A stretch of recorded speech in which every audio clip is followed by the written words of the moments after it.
जनाब फैयाज साहब, Mumbra president MIM जनाब सैफ साहब और मजलिस इत्तेहादुल मुस्लिमीन के तमाम जिम्मेदारान, मेरे दोस्त, मेरे बुजुर्ग, मेरे भाइयों और मेरी माँ बहनें, आज का ये जलसा हालात बैरिस्टर सदरुद्दीन ओवैसी साहब करेंगे। कुछ ही देर में हमारे आपके बीच में असद साहब तशरीफ लाएंगे। वो आए जब तक मैं थोड़ा बहुत अपनी बात रख देता हूँ आपके सामने। अब्दुल्ला बनकर ब्लैक आ रहा है। हमारी पार्टी को 65 इयर्स हो गए बने, मजलिस को फर्स्ट टाइम पहली मर्तबा मजलिस इत्तेहादुल मुस्लिमीन ने एक नेशनल कन्वेंशन रखा। मुंबई, महाराष्ट्र में रखा, मुंबई में रखा। हमारे लिए खुशी की ये बात है कि हमारे अपने शहर में ये कन्वेंशन रखा गया, जिसमें हमारे पार्टी के तमाम प्रेसिडेंट्स पूरे हिंदुस्तान से 16 स्टेट के प्रेसिडेंट आए, तमाम हमारे MLAs आए, MLCs प्रेजेंट रहे, कॉर्पोरेटर्स प्रेजेंट रहे, मजलिस के जिम्मेदारान थे। बहुत अच्छी चर्चा हुई वहां पर, मजलिस को किस तरह आगे बढ़ाना, किस तरह से बैरिस्टर साहब के हाथों को मजबूत करना और किस तरह से हर तरफ अच्छा रिजल्ट आया उसकी कोशिश करना, उस पर काफी चर्चा बहस हुई। और उसके बाद में 2 जलसे रखे गए थे। कल का जो जलसा था वो मुमरा में था, आज का ये जलसा मलाल मलवनी में रखा गया है। आज ये सरों का समंदर, मलाल की आवाम की तड़प, मलाल की आवाम की मोहब्बत देखकर एक चीज का मुझे यकीन और एहसास हो गया है कि इंशाअल्लाह ताला अब मलाल मालवनी से पंजा होगा, टाटा बाय बाय, और उड़ेगी पूरी हवाओं में असद ओवैसी साहब की पार्टी की पतंग इंशाअल्लाह होगा। यकीन है हमें। इतने वर्षों से आपके पास कोई ऑप्शन नहीं था। लेडीज है, अब इसको इत्तेफाक बोलो, या बदकिस्मती बोलो, पत्रकार कहाँ बैठेंगे बाबू बताओ।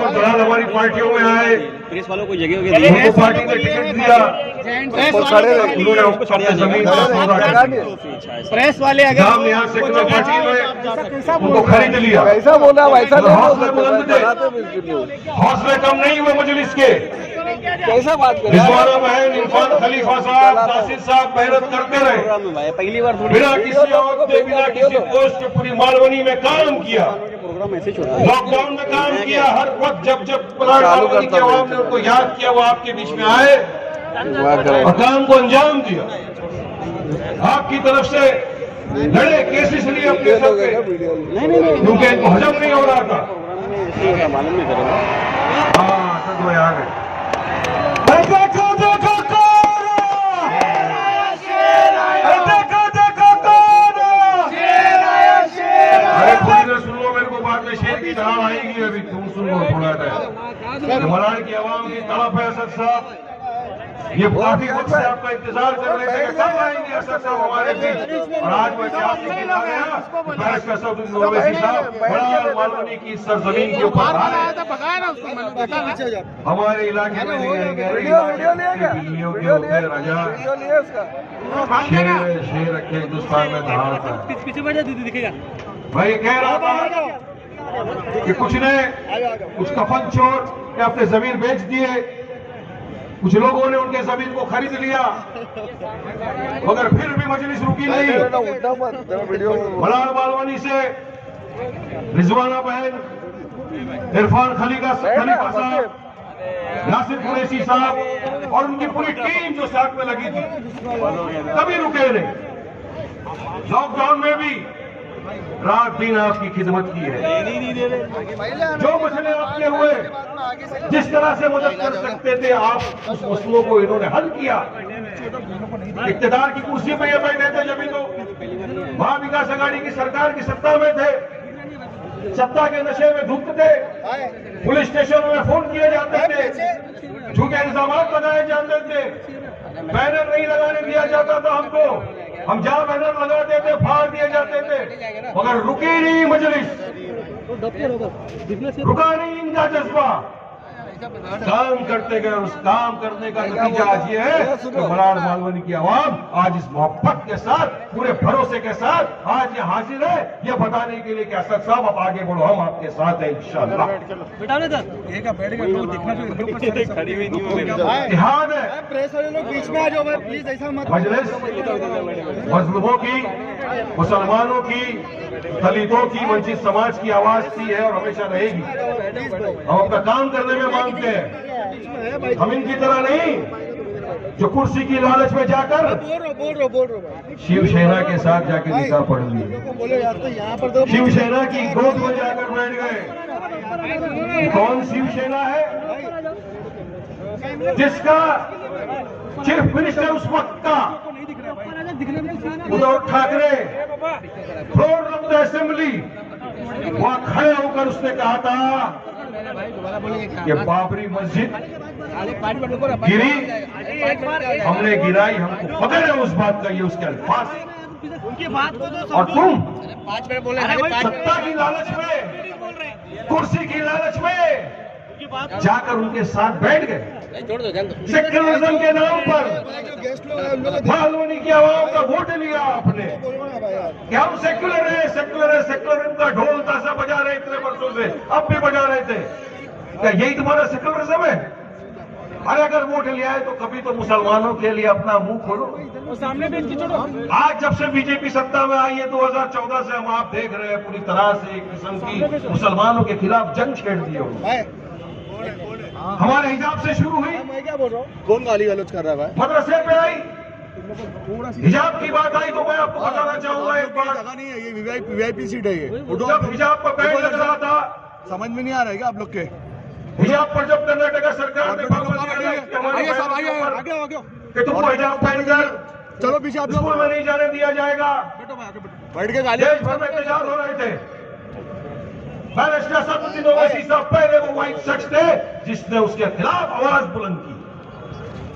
हमारी मलाड की, मुंबई की प्रेसिडेंट रिजवाना ईसा खान ने एक दिन कहा, वारिस भाई हमको एहतजाज करना है, पीसफुल प्रोटेस्ट। संविधान ने हमको इजाजत दी है कि हम अगर सरकार की किसी नीति से सहमत नहीं है तो हमको पीसफुल प्रोटेस्ट करने का अधिकार है, हक है। हमने सब तैयारी की, हमने कहा कोई आवाज बुलंद नहीं करेगा, कुछ नहीं, हम साइलेंट मार्च निकालेंगे, मलाड में हमें पीसफुल प्रोटेस्ट करेंगे। हम उन बहनों के साथ कांधे से कांधा मिलाकर खड़े रहना चाहते थे जिनको हिजाब नहीं पहनने की वजह से स्कूलों से निकाला गया था। हम चाहते थे उनके समर्थन के अंदर एक पीसफुल प्रोटेस्ट करें। इन लोगों ने क्या किया, सुबह में 8 बजे, हमारा 9 बजे होने वाला था प्रोटेस्ट, 8 बजे आए, यहां पर रिजवाना ईसा बहन को, उनके हस्बैंड को, उनके साथ उनके जो कार्यकर्ता थे, जो लेडीज थे, सबको उठा के मलाड पुलिस स्टेशन में लाके बिठा दिया। मैं तो यहां नहीं रहता था, मैं तो कहीं और रहता था, मैं तो सिर्फ आने वाला था हमारी बहनों के हक की लड़ाई लड़ने के लिए, क्योंकि हिजाब फ्रीडम ऑफ चॉइस का मामला है, फंडामेंटल राइट है, संविधान है कि अगर वारिस पठान चाहे शेरवानी पहन सकता है, अगर मेरी बहन चाहे तो हिजाब पहन सकती है, उसको कोई रोक नहीं सकता, किसी में ताकत नहीं रोकने की, हमारा अधिकार है। अरे हमारे भी अरमान है कि हमारी बेटी, हमारी बहन, हमारी बच्ची, उसके एक हाथ में कुरान हो, एक हाथ में लैपटॉप हो, संविधान हो, सर पे हिजाब हो, पढ़े लिखे डॉक्टर बने, इंजीनियर बने, बड़ी पत्रकार बने, राज्य का, देश का, खानदान का, सबका नाम रोशन करे। और इंशाअल्लाह उम्मीद है, अरमान है कि एक दिन हमारी हिजाब पहनने वाली बहन देश की प्रधानमंत्री भी बने, हमारा अरमान। हम पीसफुल प्रोटेस्ट करना चाह रहे थे, मुझे घर पे आके रोक लिया, 5 घंटे तक मुझे निकलने नहीं दिया, फिर वर्ली पुलिस स्टेशन में जाके मुझे बिठा दिया। शाम को 7 जब बज गए, जब सब हो गया खत्म, तब हमको छोड़ा गया। कहां थे ये कांग्रेस वाले, सेक्युलरिज्म का डंका बजाने वाले रात दिन? ये तो सत्ता में थे ना, ये चाहते तो बोल सकते थे, नहीं इनको एहतजाज करने दो, इनका अधिकार है। मगर नहीं किया, हमको एहतजाज नहीं करने दिया, हमारा संविधान का जो अधिकार था वो हमसे छीन लिया, क्योंकि इनको फिक्र थी अगर एहतजाज हो गया, अगर इनका प्रोटेस्ट पीसफुल प्रोटेस्ट सक्सेसफुल हो गया तो क्या मुंह दिखाएंगे मलाड के मुसलमानों को ये आकर यहां पर। और दूसरा डर, ये सेक्युलरिज्म का सिर्फ नाटकबाजी करते हैं, हमारे वो वोटों का क्या होगा, इनको उन वोटों की फिक्र है। 90% मुसलमानों के वोट तो चाहिए कांग्रेस को, मगर बताओ मुझे आजादी के अब तक 75 साल हो गए, क्या किया मुसलमानों के लिए? ऐसे लोगों की वजह से सबका नाम हिजाब पे बोलेंगे, सब खड़े रहते हैं। न मदरसे पे बोलेंगे, न पॉलिटिकल एम्पावरमेंट करेंगे। ये वजह है जिसकी वजह से आज भी भारत का, हमारे देश का मुसलमान पिछड़ा हुआ वर्ग है। मुझे वारिस पठान नहीं बोलता, डाटा है सबके पास, कुल्लू कमेटी का रिपोर्ट है, महमूदुर रहमान कमेटी का रिपोर्ट है, हर रिपोर्ट में दिखाता है कि भारत का मुसलमान सोशली, इकोनॉमिकली, एजुकेशन में बैकवर्ड है, पिछड़ा हुआ वर्ग है। किसकी वजह से? अरे हम तो सत्ता में नहीं थे ना, तुम सत्ता की मलाई खा रहे थे और तुमने कुछ नहीं किया। इसलिए आज आवाम आई है बीच में, आवाम सामने, पहले कोई ऑप्शन नहीं था, आज आपके पास एक ऑप्शन है। आज आपके पास आपकी अपनी पार्टी है, जिस पार्टी का नाम है मजलिस इत्तेहादुल मुस्लिमीन और जिसके सदर का नाम है बैरिस्टर असदुद्दीन ओवैसी साहब। हर मुद्दे पर बात रखनी, कादरी पे असद साहब बोले, बाबरी पे असद साहब बोले, हिजाब पे असद साहब बोले, CAA पे असद साहब बोले, मजलूमों की, दलितों की जहां कहीं भी मॉब लिंचिंग हुई है आवाज नहीं की, असद साहब ने आवाज उठाई, यहां तक कि उनके घर तक पहुंच गए, उनके कांधे से कांधा मिलाकर उनके आंसू पहुंचे, असद साहब ने किया, मगर इनके मुंह में दही जमाई, उन्होंने आवाज तक नहीं उठाई किसी ने। तो फिर क्या अधिकार रखते हैं आपका वोट लेने का, बताओ मुझे। तो असली हकदार ओवैसी हुआ आपके वोटों, कि आपके हर लड़ाई में, आपके हर सुख दुख में आपके साथ जो अगर कांधे से कांधा मिलाकर खड़े रहे, तो दोस्तों, बुजुर्गों, मेरी मां बहनों, याद रखना हमारे वोट का असली अधिकार उसी का है, वही हकदार है हमारे वोट।